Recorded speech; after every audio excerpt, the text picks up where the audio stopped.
आचार्य प्रवर भगवत कुंद कुंद स्वामी ग्रंथराज भाषणोपेक्षा में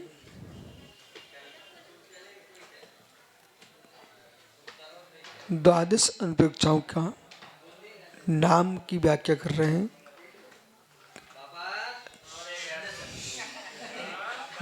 जब तक हम नहीं आए तब तक बोलना नहीं है आपको।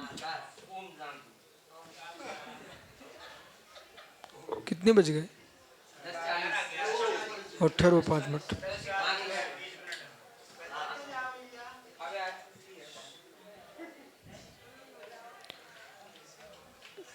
जनानंद जननियो, जैसे जगत को आनंद देने वाली जननी माँ है, ऐसे बैराग की माँ 12 भावना है। अग्नि को प्रज्वलित करने के लिए वायु चाहिए। घर में भी चूल्हा जलाती माँ तो फूंक नहीं फूंकती, लोहार धोंक नहीं धोंकता, कुछ नहीं हुआ आदमी सूपा से पटक देता है। तो पवन जो है अग्नि को प्रज्वलित कर देता है, भड़काता है। ऐसे ही ये द्वादश अनुप्रेक्षाएं बैराग को बढ़ती हैं, प्रज्वलित करती हैं। अब जो वैराग्य को प्राप्त होना चाहता है वो 12 भावना भाएगा, और जिससे संसार के प्रपंच में डूबना है वो नाम नहीं लेगा। इसलिए कुंद कुंद भगवान द्वादश प्रेक्षाओं का कथन कर रहे हैं। अधूम शुणो में गत्तो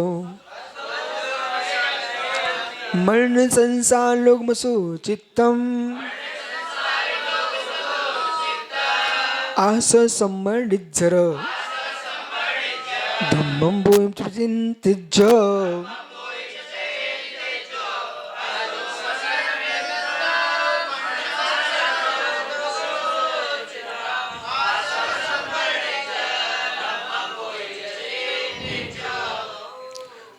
अध्रुव, अनित्य भावना, असरण भावना, इयत्तम एकत्व भावना, अनित्यम अनित्य भावना, संसार संसार भावना, लोकम लोक भावना, अशुचितम। यहाँ क्रम नहीं देखना, गाथा बनाने के लिए कवि की जो दृष्टि है उसमें कोई प्रश्न नहीं। पुराण पूर्वी, पश्चातान पूर्वी या तत्वतान पूर्वी, कितनी क्रम भंग हो, लेकिन 12 भावना 12 भावना। आस संबर निर्जर, आश्रव भावना शंबर निर्जरा, धर्मम धर्म बोही बोधि दुर्लभ चिंतित जय, इनका चिंतन करो। बर बण बाहण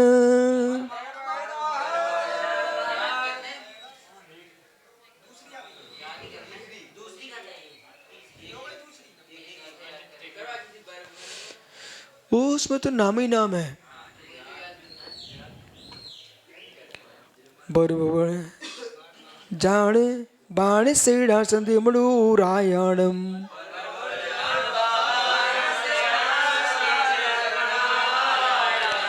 मानिपति सजन नित्य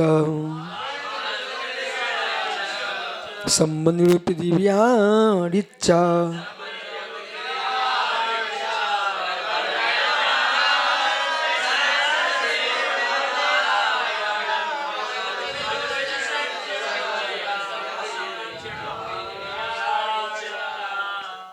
है जीव, पर्याय दृष्टि से देखो,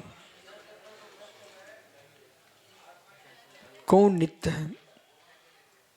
सब अध्रुव है, अनित्य है। बरबन श्रेष्ठ महल, ये खंडर कह रहे हैं हम कभी किले थे, सुंदर लगते थे, आज जमीन में मिल गए, कोई शाश्वत नहीं। वृद्ध का शरीर देखो, यह अवस्था विलीन हो गई। यहां तक 1 साल पहले आदमी जिनसे प्रभावित रहता था दूसरे साल अब देखना पसंद नहीं करता। कोई दुर्घटना घट गई, एक्सीडेंट हो गया, सुंदर चेहरा चिपट गया, कोई नहीं देखता। एक दिन का एक समय में बदल जाता है। बर भवन, श्रेष्ठ भवन, देव मनुष्य, जान जान, यान, विमान, वाहन, शयनासनम, सेनासन, शैया, आसन, देव मनुष्य रायणम, देव मनुष्य, राजा, माता पिता, माधुपितु, माता पिता, सुजनम, वृत्तम, संबंधियों, विधि ऋच्छम, इस प्रकार से पितृव्य, चाचा ताऊ आदि, ये सब क्या है? अनित्य है। गुरुजन, सुजन, परिजन, जब वे नहीं बचे तो आप कहाँ बचोगे? जब उनके दिन आ गए, वे चले गए, तो अपन को भी जाना पड़ेगा। उनको जाते देख करके ये देखना चाहिए क्या क्या लेके गए। जब वे कुछ नहीं ले जा पाए तो तुम क्या ले जा पाओगे? ऐसे आदमी को भी देखो जो सिक्के के पीछे लड़ाई गिला था और फिर वो सिक्के यहीं पड़े रह गए। क्यों दुश्मनी बांध रहे दूसरे से? पुद्गल मुस्कुराता है, मैं यहीं रह जाता हूँ। ये मनुष्य ज्ञानी होकर के भी मेरे पीछे लड़ते हैं। कर्म की 148 प्रगतियों को देखो, सब कर्म अचेतन पौद्गलिक हैं। क्या है अजीत? इनके पीछे साधु साधु से ना मिल पाए, श्रावक श्राव से प्रेम से दो बातें न कर पाए, हमारी ख्याति तुम्हारी ख्याति, इनका नाम आगे न बढ़ पाए, हमारा नाम पीछे न हो पाए। ये नाम कर्म ही कर्म है। जिनको नाश के लिए तुम मुनिराज बने हो, उसके पीछे तुम ये सोच रहे हो, तो कर्म का नाश कैसे कर पाएंगे आप?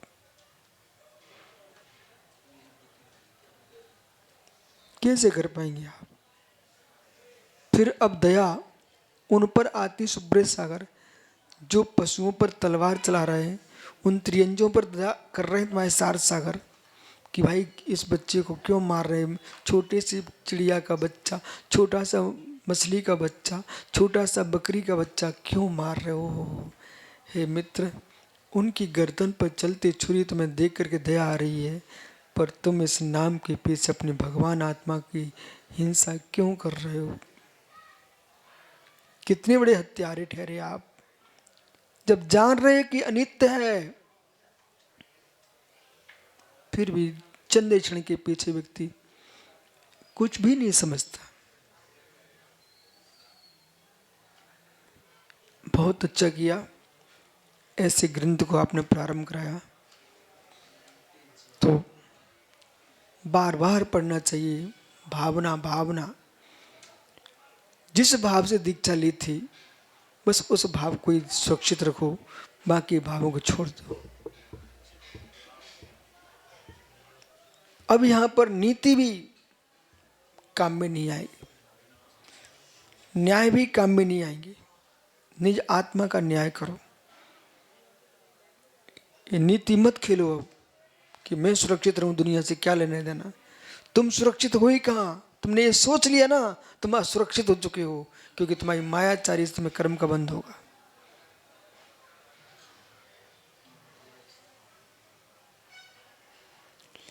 मैं इसको चिढ़ा करके खुश हो रहा हूं, तुम खुश नहीं हो रहे, तुम अपने आप दुखी कर रहे हो। कर्म का बंध तो देखो।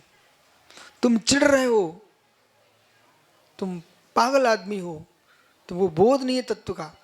क्यों चिढ़ना? बोलने वाले का स्वयं का मुख है, उसका ओदिक भाव है। हम अपने ओदिक भाव को बंद भाव में क्यों बदलें? ऐसा चिंतन करता ज्ञानी जीव, ये 12 भावना है। इसलिए नहीं, जो चिढ़ रहा है उसका ओदिक भाव है, तो हम क्यों निमित्त बने चिढ़ाने के? ओ माचिस का रोगन, काड़ी कभी जलती नहीं, तेरे ऊपर घिसा जाता है तो उसको जला देती है, अंत में तेरा भी तो समापन हो ही जाता है। ओ माचिस के रोगन, ओ माचिस के रोगन, काड़ी जहाँ जलती है रोगन को भी जलना पड़ता है। ओहो, कोई पुरुष कहे मैं इस स्त्री का ब्रह्म नष्ट करता हूँ शील, अरे पुरुष तो किसी नारी का शील भंग करने जा रहा है, पहले तेरा शील भंग होगा साथ में। कोई नारी कहे मैं इस ब्रह्मचारी को मैं नाश करते हूँ, अरे तो वो उसका नाश करने जा रही है, तेरा भी तो नाश हो जाएगा।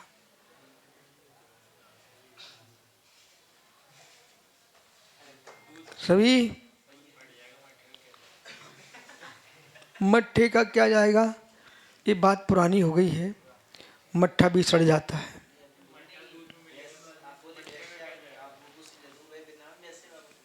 ओह, मट्ठा भी सड़ जाता है, इसलिए मट्ठा की भी जो मट्ठा रूप कीमत है वो भी नष्ट हो जाती है। इसलिए मट्ठे को भी सुरक्षित रहना चाहिए, दूध को भी सुरक्षित रहना चाहिए। इस बात समझना, शेष आगे विचार करेंगे।